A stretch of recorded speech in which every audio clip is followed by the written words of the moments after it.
Hello everyone, welcome back or welcome to my channel. Today we are going to go through the Modern Nirvana Oracle. So this is going to be a flip through and review of what my thoughts of this deck are. So this is an oracle deck. I'm going to read to you what it says in the back.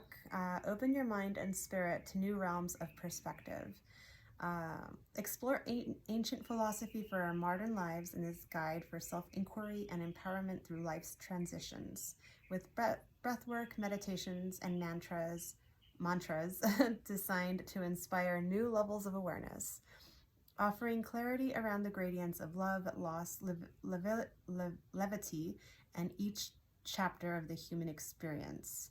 This powerful deck will help you tap into your inherent wisdom and liberate your soul. So this is a combination of a lot of people who created this. Someone did the illustrations, someone did there's a whole collaboration here.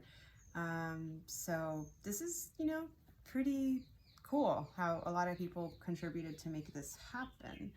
A lot of wisdom, right? So what I like about this deck is, well, the color scheme first off, but some of the cards, when I use them, I've used it a few times. Like, I don't know I've never even heard of the words that they write down. There's a lot of like deeper meanings that I've never explored personally from other decks. But let's go through this guidebook. It's pretty good, it's not like the biggest, but there's a lot of information here. It is in color as well.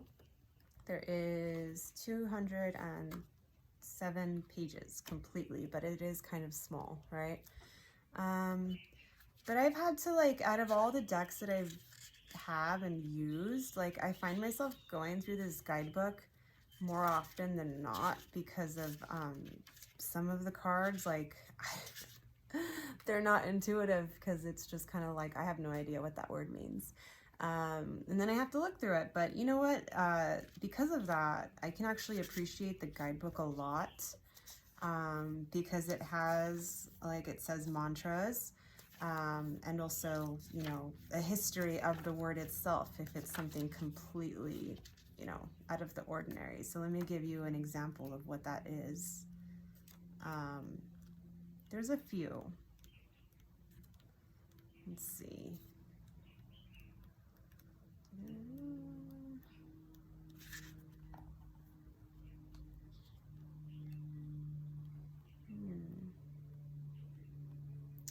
Okay, well, I swear they're here.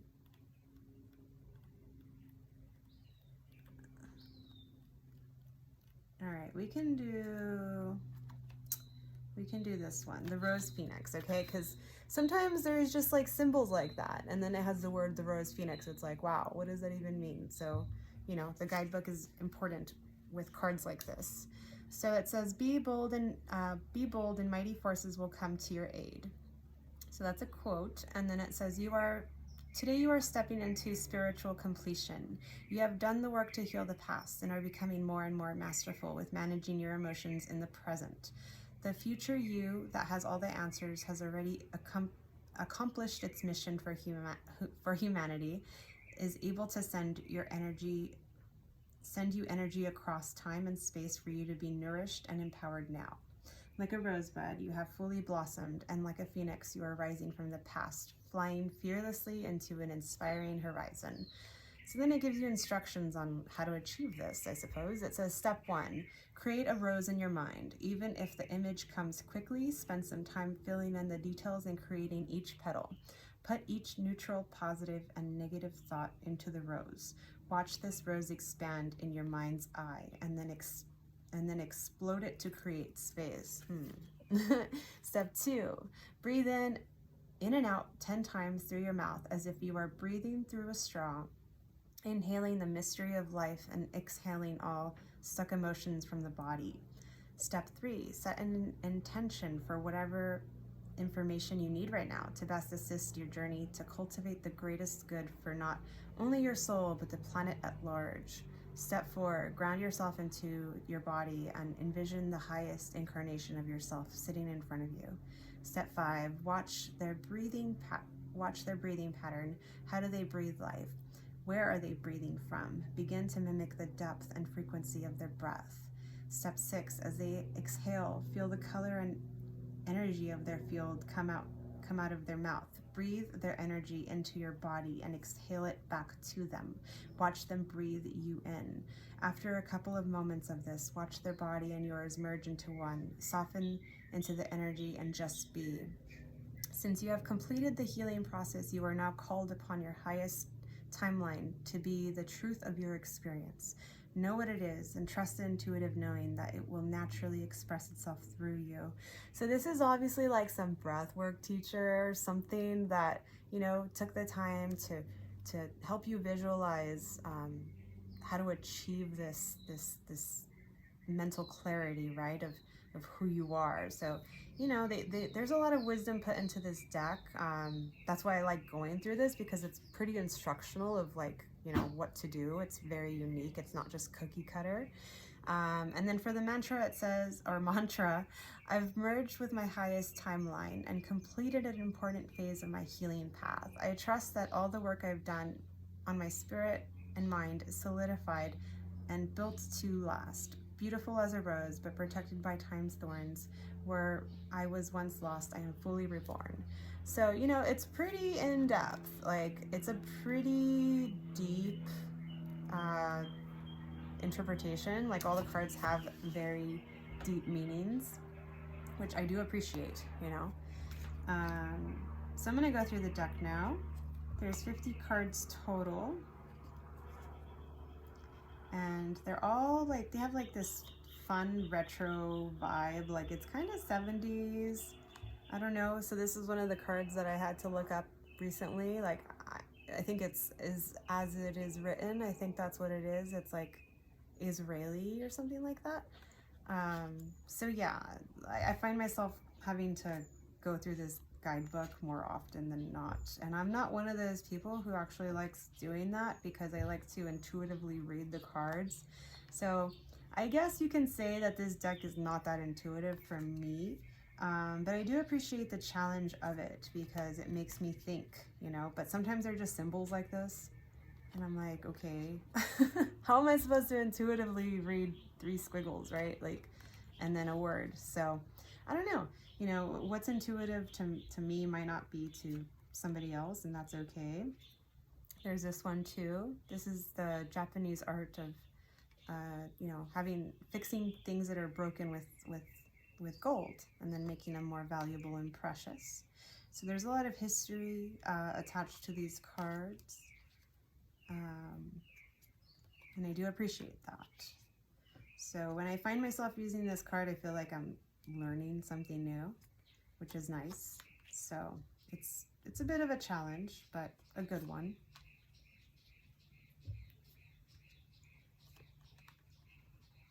This color scheme, the artwork, it's very versatile with a lot of the other decks that I have as well. You know, it's pretty. It's very pretty. So it's very versatile.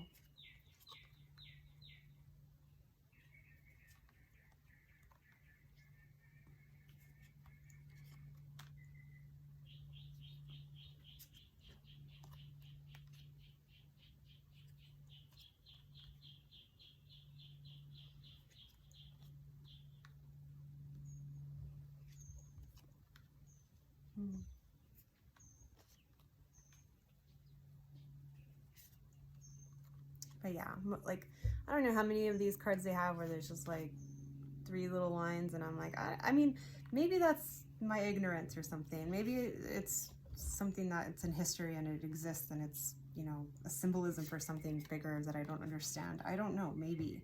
But to me, I have to look at the guidebook for these, you know? They all look the same, I swear. I don't know. If you know what that represents, if it's something deeper, please let me know so I can learn. But yeah, I find myself looking through the guidebook more because of that.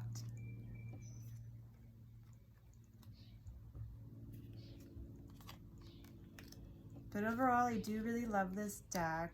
It's it feels kind of meditative, you know? It feels like I'm learning something when I use it, and then also like it's very easy to look at, you know? It's very pretty. Like this one's so fluid and dreamy. But I'm going to do a 3-card pull of my final thoughts on this deck, and you know, whether or not you should get it, just, you know, the feel of it. So let's see, what are my final thoughts on this deck?